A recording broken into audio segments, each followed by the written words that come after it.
isi ya none. Menya byimbitse ibigezweho mu Rwanda, mu karere no ku isi yose.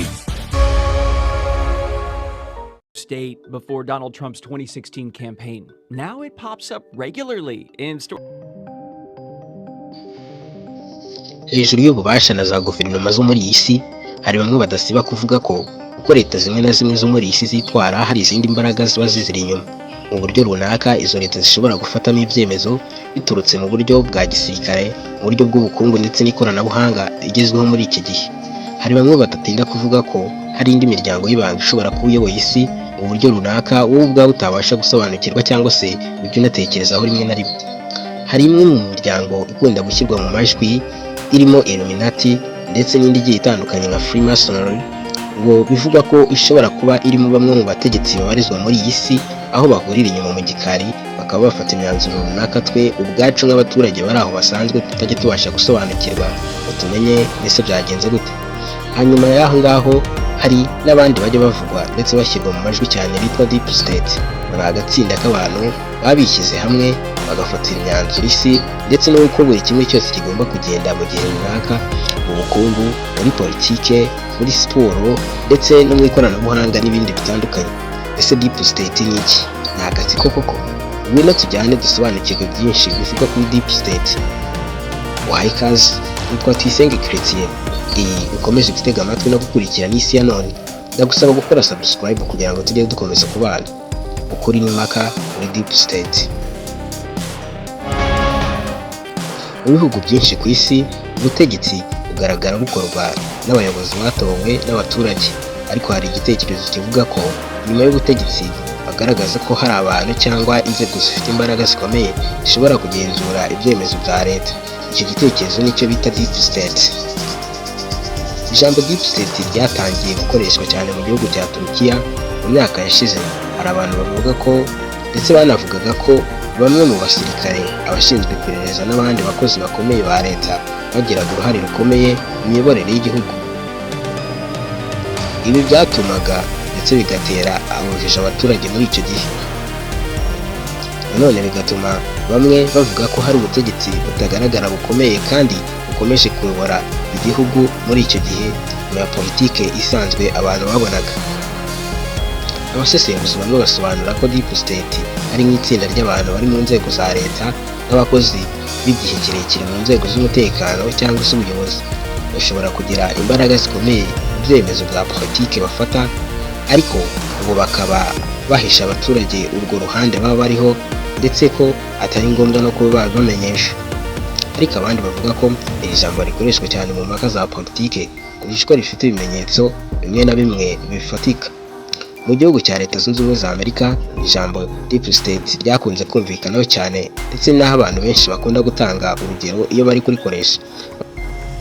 Bavuga bati muri Leta Zunze Ubumwe za Amerika hashobora kuba hari agatsiko runaka k'abayobozi barimo gutegeka mu kwaha k'uyu muyobozi runaka.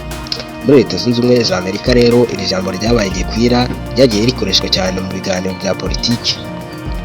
Urugero, uwahoze ari perezida wa Leta Zunze Ubumwe za Amerika ndetse n'ubu ngubu uri perezida wa Leta Zunze Ubumwe za Amerika Donald Trump yakunze kuvuga ko hari bamwe mu bakozi ba leta bamurwanyaga mu ibanga, ariko nanone ntabwo yigeze asobanura abo ari bo muri icyo gihe. Ariko impuguke nyinshi za politiki zivuga ko ibi ari igitekerezo kigibwaho impaka kandi kidafite ibimenyetso byuzuye. Nyuma y'ibyo, muri iyi si hari imiryango myinshi igiye itandukanye twagiye tugarukaho haruguru, irimo Freemasonry, Illuminati ndetse n'indi ishyirwa mu matamatama y'abantu ko ishobora kuba ariyo iyoboye isi muri iki gihe ndetse ifatira isi imyanzuro igiye itandukanye. Babashinja ibintu byinshi nko kuba aribo bakora ibyorezo ndetse no guteza imvururu n'imidugararo n'intambara zose tubona muri iyi si. Ese koko ibi byaba ari byo? Ku ruhande rumwe, hari abemera ko inzego zimwe na zimwe za leta zishobora kugira imbaraga nyinshi, zishobora kugira ingaruka ku miyoborere. Ku rundi ruhande, hari abavuga ko Deep State ari igitekerezo cya politike gikoreshwa mu gusobanura ibibazo cyangwa kunenga inzego za leta. Deep State ni igitekerezo gikomeje guteza impaka ku isi yose. Bamwe bavuga ko kibaho, abandi bakavuga ko kitabaho, abandi ko babisomye mu nkuru, abandi bati ni igihuha. ariko se mu by'ukuri deep state ibaho? Hari bamwe mu bagiye basobanura ko deep state ibaho nubwo abategetsi n'abayobozi mu nzego zigiye zitandukanye zo muri iyi si badahwema kubihakanira.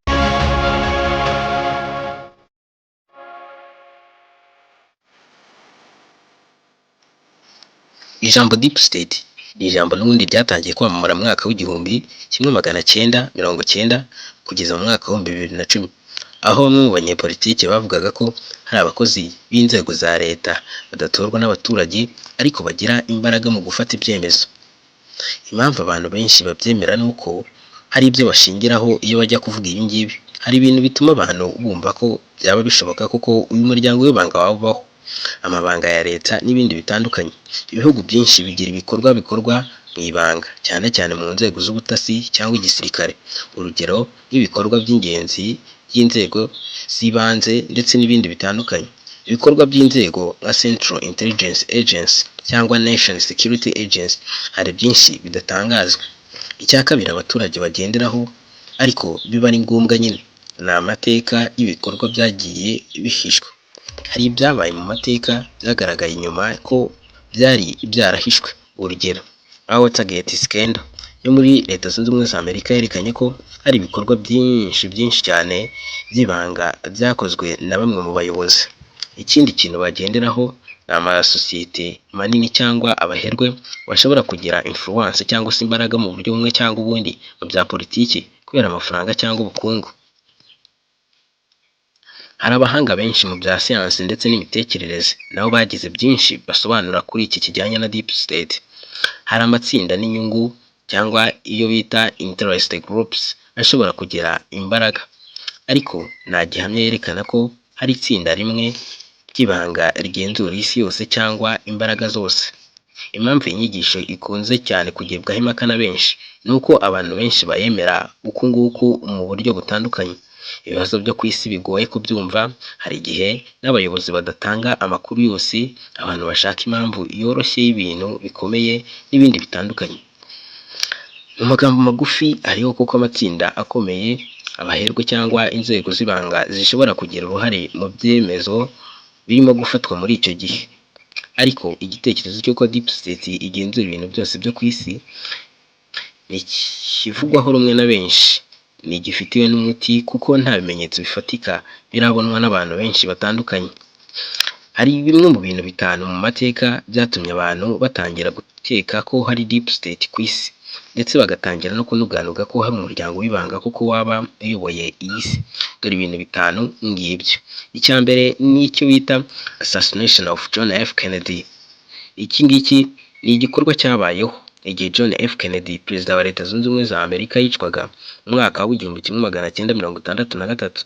Raporo ya leta yavuze ko yishwe n'umuntu umwe witwa Lee Harvey Oswald, ariko abantu benshi bagize amakenga bavuga ko bishoboka ko hari abandi bantu bari babyihishe inyuma bashobora kuba baramugiriye nabi bakamwica, cyangwa inzego zimwe na zimwe za leta zaba zarabigizemo uruhare. Ibintu byatumye havuka theory cyangwa se ibitekerezo byinshi ku kuba habaho umuryango w'ibanga uba uyoboreye mu kwaha umuyobozi runaka uri kuri ubwo butegetsi muri icyo gihe. Icya kabiri bagendeyeho batekereza ko kuko uyu muryango w'ibanga waba uriho ni icyitwa Watergate scandal.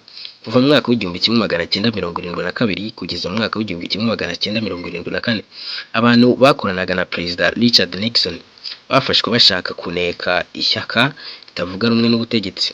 Nyuma rero byarangiye abantu benshi hari ibyo batekereje kuri ibyo ngibyo byagaragaye.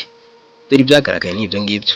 Hari ibikorwa byinshi byabaga mu ibanga byatumye Nixon ava ku butegetsi, ariko abantu benshi bavuze ko ari abantu bari babyihishe inyuma batashatse kugaragaza muri guverinoma muri icyo gihe. MK Ultra Program yari gahunda y'ibanga yakozwe na Central Intelligence Agency, akorerwagamo ibintu bitandukanye birimo ubushakashatsi, kugenzura imitekerereze y'abantu, rimwe na rimwe hakaba n'ibikorwa ku bantu batabizi. Ibi byabanje kuba bibi cyane, ndetse akenshi ibi byaje kumenyekana nyuma, bituma abantu benshi bavuga ko hari ibintu byinshi bya leta bikorwa mu ibanga. Icya kane bagendeyeho bavuga ko umuryango kuko ushobora kuba uriho ni icyitwa Iran Control Affair, cyabaye mu mwaka w'1980 mu gihe cya Perezida Donald Reagan. bamwe mu bakozi ba leta bagurishije intwaro mu ibanga ku gihugu cya Iran. Amafaranga yavuyemo yakoreshejwe mu gushyigikira abarwanyi muri Nicaragua nubwo byari bitemewe n'amategeko.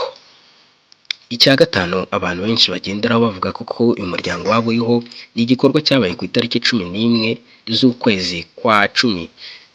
Ni igitero cyabaye muri 2001.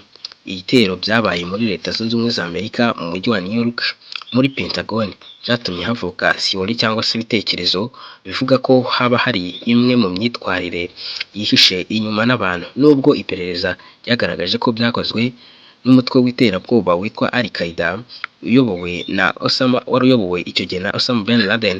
Hari abantu bamwe bagize amakenga bavuga ko hari ibindi byari byihishe inyuma y'ibyo ngibyo. Ibintu byo ni byinshi, ariko icyo twasigarana muri iyi nkuru nuko amateka agaragaza ko hari igihe ibikorwa bya leta cyangwa se bya politiki bishobora guhishwa, ariko abahanga benshi bavuga ko ibi bidahita bisobanura ko hari deep state imwe igenzura isi yose. Urabyumva ute kuri bijyanye na deep state? Ese deep state cyangwa se imiryango y'ibanga yabibaho mu buryo butazwi? Ese yabibaho ho byaba bitwaye iki? Ushimiye ko wakomeje kubana nanjye, komeze kudukunda ndetse no gukanda subscribe. Turagushimiye cyane.